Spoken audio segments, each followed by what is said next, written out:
So today we'll find out if all the money I paid for public speaking was worth it or not. We'll see.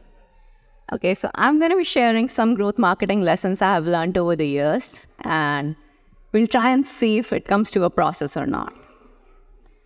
So diving into it, the first thing I have learned after years of doing this is that research can be a very powerful tool for growth marketing. We don't often think of research for performance marketing specifically, but it has come to be a very amazing tool for me to think about how big is the category and then where to use performance or where to use brand.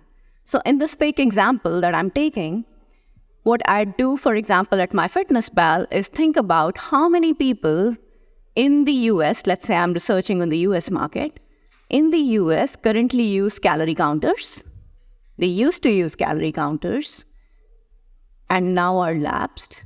They are interested if they are told about calorie counting and food tracking, or last, they're just not going to be interested come whatsoever may.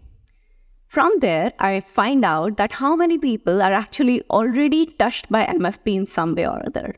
So currently using in this example is saying that, oh, I already have 2/3 of the market share. So maybe I don't have so much potential there. Whatever potential I have, I can use with performance marketing. If I just talk to them about the benefits of my product, the price of the product, and I'm here stealing customer share from other brands. Similarly, lapsed is where the retargeting campaigns.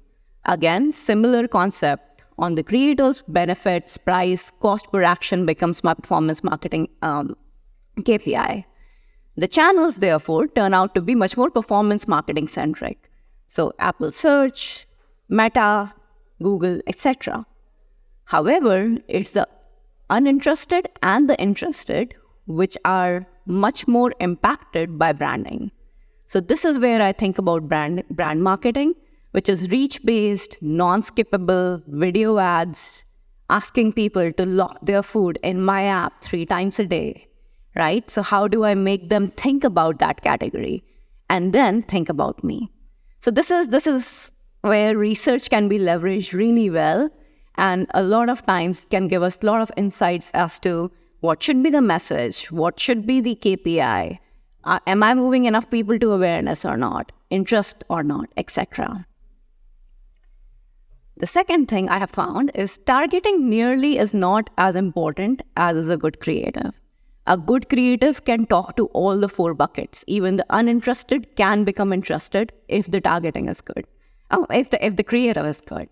So in this case, what I have found is for MyFitnessPal, for example, a creative that talks about the user pain point, which in this case is getting a dad body at the age of 39, right? So that creative actually did wonders for us. And it is talking to a very specific use case.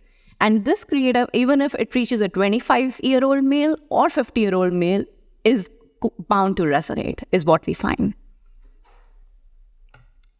The third learning is on scale, which is that I have generally found scale pays better than niche. So when I'm doing my media planning, I look at, okay, for different age groups, what are the different channels where people are spending time? Or rather, and I don't call it channels, but more of like, what are the media where they're spending their time? And then from there I find, okay, if 18 to 23 is spending most of their time, in this case on online video, what would be the first site I go? Similarly for gaming, what would be the first site? And that's how I media plan in terms of the times. And I found that for a brand that's not spending, let's say, hundreds of millions of dollars, a few channels just do the job very, very nicely. This one is where we, as performance marketers, we spend most of our time is measurement. And it's like, how is this thing really working? And especially if you have finance people, always asking that, are you sure the customer you say you got, you would not have gotten had you not showed your ad to them? I'm sure it has happened to all of us. What I have found is that speaking the language of finance is important, and we cannot do it just by, hey, this is what one tool is telling me, so let me take it and run with it. No. Triangulation is the key word. over the years, I have sort of developed a framework wherein I say that there would be 4 kinds of things I'd look at to sort of make sense of whether these minds that I'm targeting with my advertising are changing in my favor. First is, of course, the in-platform data, where platform could be either the media channels you're running, your Facebooks, TikToks, etc. of the world, or it could be your branch, apps flyer, the MMPs. Of course, the data is rich, it's easy, it's mostly directionally accurate. Cons are, of course, it's not deduped if it is not an MMP, right? Like Facebook will tell you it's getting you 100 conversions, which TikTok might also be taking advantage of. The second thing is media mix models. We work on media mix models often, especially if you're a bigger brand. I used to work with this very often at Uber, where we used to run the model once every 3 months. Very nice. It can capture very small things also, supposedly. Cons, not real time. Once every quarter, you understand whether this thing is working or not. So it didn't help with optimization so much. The third thing, experiments and incrementality, this is gold. And this is something that helps me talk with my finance a lot, wherein I say that, okay, let's do A/B experiment. You don't believe our TikTok buy is working. I also don't believe it is working. So let's do an A/B experiment, take a test market, compare it to a control market, and see when I'm spending more in test market, does the test market deviate from the control market? Sounds very simple, not very simple when it is executed. The test and the control have to be similar. You have to spend enough to make the test move. Otherwise, then finance will be, hey, you didn't move it, but then you didn't give me enough money to spend in the first place. So all of that math needs to be figured out. You need analytic support. However, once the markets move, finance gets on your side and budgets are no longer a problem. The fourth one is post-purchase surveys. This is very easy, which is when people come into your app, you just ask them, hey, how did you hear about me? Pros, it's easy to set up. It can be very insightful.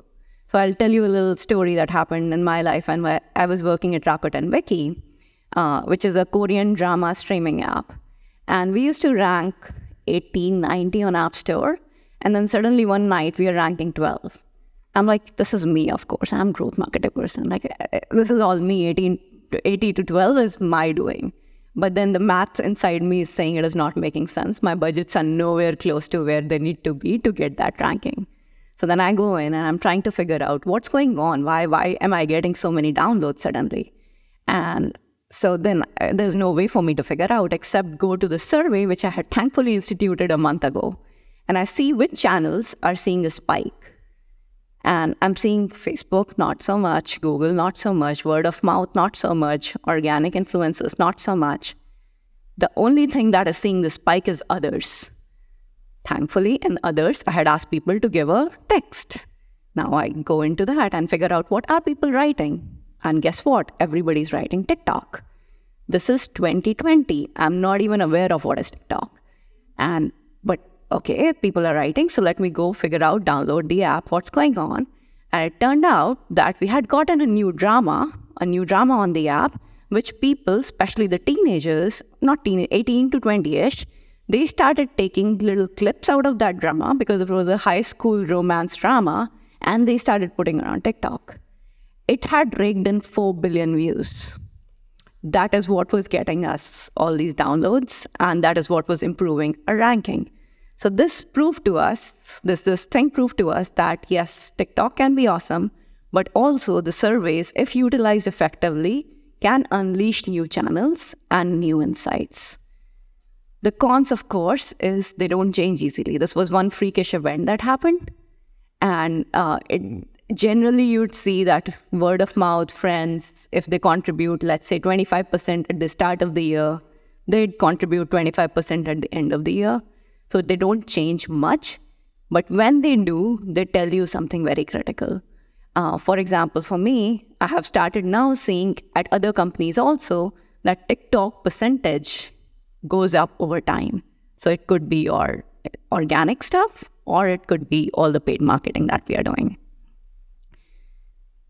Then ultimately, at the end of this, is finally you have to say, okay, it looks like survey is moving. It looks like the platform data is also saying the same thing. The incrementality tests I'm doing are saying the same thing. So something seems to be working.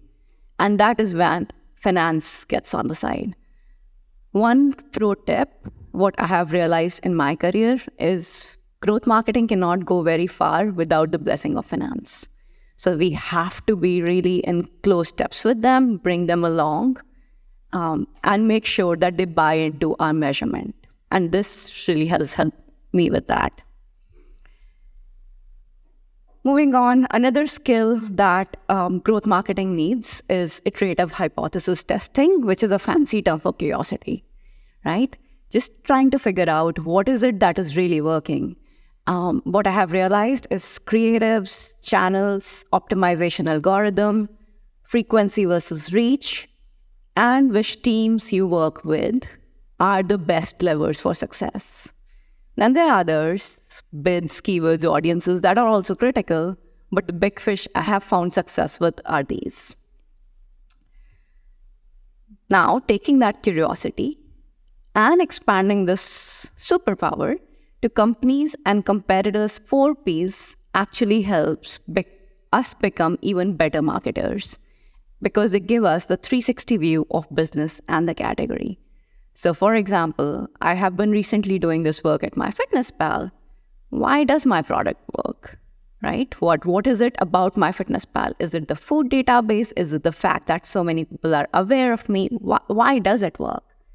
Similarly, why does the competitor's product work?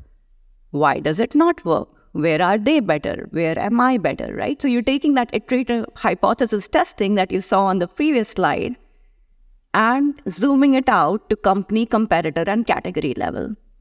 How am I priced? What are the competitors priced against? When people are talking about me, are they comparing me to, let's say, another calorie counter? Or are they comparing me to a Weight Watchers? So how are people framing that? Where do I sell? Where do the competitors sell? And then what's the marketing strategy? So product, price, place, promotion, taking that framework, expanding it to myself and my competitors makes me a better growth marketer because then I know what is jiving with the consumers. And I can create my assets like that. I can talk internally like that. I can inform the product like that. Ultimately, not everything is a nail when we aren't just a hammer. And this is something that, in strategy meetings, it often happens that every department gets represented and the CEO will ask the question, so what do you think we should do about this problem? And marketing will say more budgets. Product will say more engineers. Accounting will say better invoicing, right? Because we only have that narrow view of our own worlds, we're not able at times to expand and say that, what is it that's really going on? This, I believe, has helped me a little bit with that.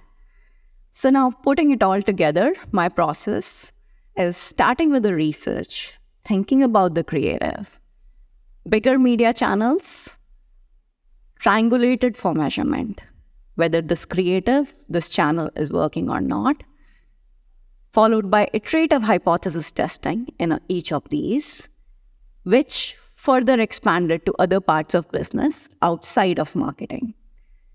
Ultimately, what I have found is right questions are more important than the answers. If we are asking the right questions, we are bound to get to the right answers. And then once we find success, the most critical question becomes that how do I make this success scalable and repeatable, right? If I have done this at this company, can I do it at another company? If I have done it for growth, can I do it for CRM? Because in my experience, success, once it is repeated, leads to confidence. With that, thank you so much for listening.